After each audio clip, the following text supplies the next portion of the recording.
Ho Internet, what's happening? Welcome back to the channel, and today we're going to get back to doing some S197 things. As you can see, it's our cheap 3-valve project. It's been ongoing, I've been dealing for a little bit. You see I replaced the cams, off camera, or off the tubes, I put some spark plugs in, they weren't changed from the factory. The 170K in the clock, the thing was running pretty rough, and it was an interesting experience when I found out when you blow out spark plugs and how the AC, the logic in the AC and the computer works, but that's for another time, maybe in a short or something. But today, I'm going to show you how to install Make It Modular's Billet full S197 kit on your car. So we got the updated kit, we got it laid out. Let me show you what's going on. All right, you can see the kit laid out here, all nice and pretty. You can notice our nice billet control arms here versus the tubular ones of the previous version of our kit. The knuckle adapters, up revised and caster adjustable lower control arm mounts, extended tie rods, and so on and so forth, and all the hardware to get this thing on your car. I noticed or remembered on our last version in that video, you had to drill and tap one hole in the subframe to accept the 5/8 hardware. I feel like that's still not a major thing to do because it's barely to drill anything. It's not like you're drilling through a solid hole, you're drilling through an existing tapped hole on the subframe because that nut is welded on there. The only other option is to grind that nut off the subframe and replace it with a regular nut. I mean, you could do that too, but I'll show you what we do because the holes in the subframe with the lower control arm mount really guide your drill and tap to make that thing nice and straight. So I'm gonna pull off the stock suspension off here. We'll skip to installing the arms and everything else that goes with the kit and getting the knuckle adapter on there and everything else. So let's do this.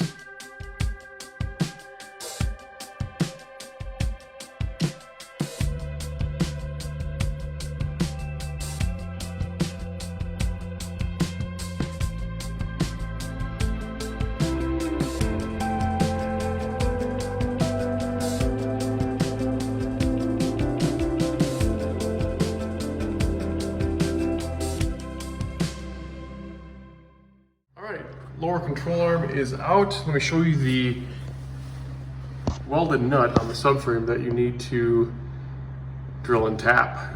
I'll put the size of drill and the tap you need. It's a 5/8 18 tap, and I can't remember the drill size. I think it might be just a 1/2 inch. Don't quote me on that, or 17/64. I'll put it down in the captions there. So one other thing is, don't run a sway bar on this, so I'm going to take that out now. And then take the other side out, and then I'll show you the install after I do all that and drill and tap that. Right, sway bar, other control arm, deleted, inner tie rods, gone. Like I was saying with the nut, that's welded. So this is where you can decide if you want to have this truly bolt on. You can just lop that thing off and put a nut on it. A nut is not included in the kit, so I recommend just drill and tapping it. It's a 37/64 and a 5/8 18 tap. So I'm going to do that, and then we can go put the control arms on. Like I said in the beginning of the video, with the tie rod off, subframe front hole acts as your guide, and you basically just delete the threads. Super easy. I recommend them going this way because then all you got to do is make a few chips and now tap it. 5/8 18.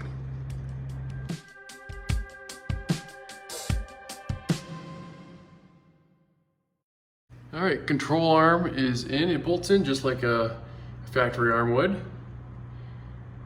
You can see our Heim here. It actually has the spacer on the rear. It's a 1/4 inch. It comes with the kit. There's not enough adjustment in the Heim to push it back, but this will give you a little more caster to help with self-steer. And so right now the clamshell kind of updated the kit.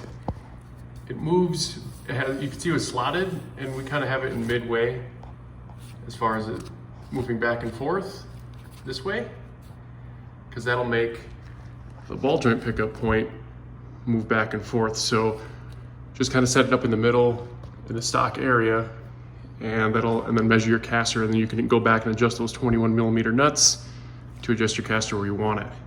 So now I'm going to install the knuckle adapter, and then we can button it up with the control arm.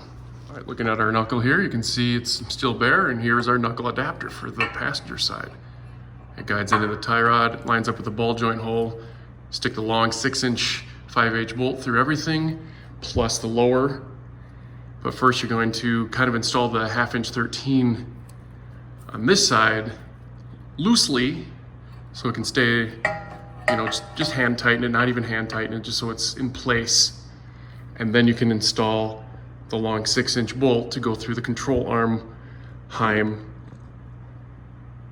the knuckle adapter, and the knuckle. One thing I wanted to remind you is that you need to install this 5/8 bolt for the tie rod, new tie rod pickup, before installing it, because the reason we have this hex in there, there's no way to hang onto this with a wrench once it's on the knuckle, as you can see there.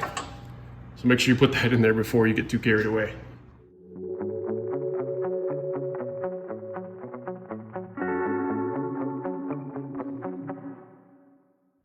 All right, as you can see, we got the knuckle adapter actually tightened down, and I'm going to tighten the 1/2-inch 13 since that's locating and still only finger tight, and the control arm is in place and all that good stuff. You notice I took the brakes off, and we got coilovers. Definitely recommended. So also remember to torque that big bolt to about 125 foot-pounds, and torque the locating bolt and nut to about 75 foot-pounds. I usually design the kit to not run a sway bar. BC does give you a shorter sway bar length. It's kind of lucky that where I set my ride height, it just barely clears the arm. So once I tear apart the other side, I'll be able to have that sway bar up a little higher. These are kind of known to bind because they attach to the coilover, but I kind of want to see what it's about because I usually don't run sway bars in my cars for drifting. So moving on, I want to kind of set our initial camber. BC also slots this a little bit. I'm just going to put it all the way negative at the knuckle so that when you have a lot of caster and this flip-flops, it'll actually plant better than going positive. So yeah, then we'll get the brakes back on, and then I'll install the tie rod end and the extended tie rod to fit the inner. All right, so as you can see, you get your heim joint, spacer, and this is where a good time to check your bump steer. We're not gonna go into that. I'll put a link in the video to show you how you do that. Covered that many years ago. Heim joint, extended tie rod, factory tie rod, inner. And then I have the wheels straight, and so I'm just gonna kind of put a wheel on here and eyeball to the rear, and so you have a baseline for the toe. Also a good time to check your caster. You know, you can probably do that before you put the tie rod in because it's easier to do the caster swing if you do it manually. If you're using an actual alignment rack, then disregard. But yeah, so this side is pretty much done besides setting up.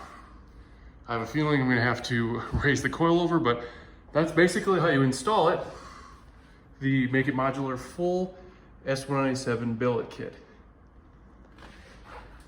And of course, don't forget you can adjust your caster by swinging that rear mount back and forth in its slots to move the wheel back and forth.